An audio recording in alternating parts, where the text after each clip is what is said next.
This is Steve Liebenthal with the Idaho News 6 forecast. Well, after two record-breaking and, as in today's case, record-tying days, there's cooler weather headed our way, but we're not going to get into that quite before the end of the three-day weekend. Labor Day will be much cooler than today, but Tuesday is when our temperatures really plummet. We'll take a look at that in a moment. Right now, look outside from the top of the Grove Hotel, and it's kind of reminiscent of a winter scene in that there's that haze out there. It's kind of what it looks like in the winter when we get the inversion and it gets foggy here in the valley, but that is not fog.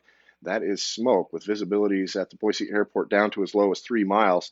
100 degrees our afternoon high today, tying the record from 1963. And in that year, my mother was 3 months from delivering me, so probably a miserable September for her.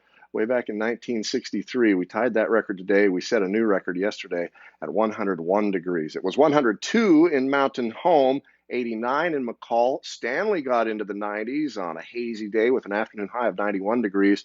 The day planner shows us starting in the low 60s tomorrow and then making it to the 90s by 4 p.m. We're expecting an afternoon high of right around 95, 96 degrees for tomorrow.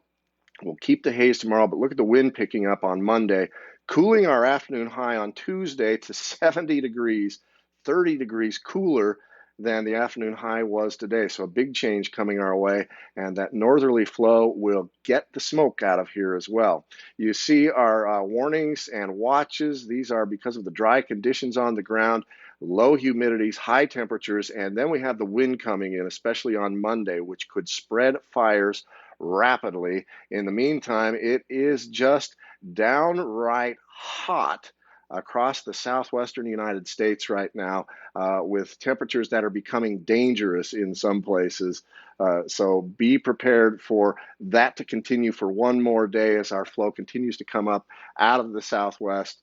But eventually that northwesterly flow will change everything for us, and there's a closer look at those warnings and advisories that we have in effect through Monday for the most part. A sunny, hazy day tomorrow. 95 is our forecast high in Boise after a morning low of 61 degrees. The Boise Mountains will see afternoon highs in the 90s once again. Places like Garden City getting up to, or rather Garden Valley getting up to 93 degrees, and 91 is our forecast high in Idaho City. 85, a fairly pleasant day in McCall. The wind should clear out that smoke a little bit.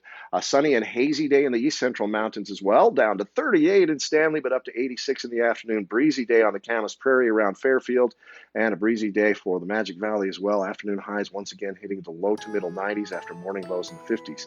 And our extended forecast shows that 95 for tomorrow with the haze, then wind on Monday as that cool air starts coming in. 88 is our forecast high for that day. Tuesday, 70 degrees.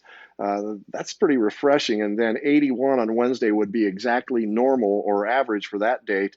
Then temperatures climb again just in time for the weekend. 88 on Thursday, 91 on Friday, 93 is our forecast high for next Saturday. More than 10 degrees warmer than average for that date. So we're going to get some nice refreshing relief early in the week, and the smoke will clear out very nicely, but it's likely to come back toward the end of the week as we get that southwesterly flow coming in again. So we just have to deal with the heat a little bit longer this Labor Day weekend, but your birthday weekend in 3 months is going to be much cooler at least. So if you want to plan ahead, we have that to look forward to. Yeah, unfortunately.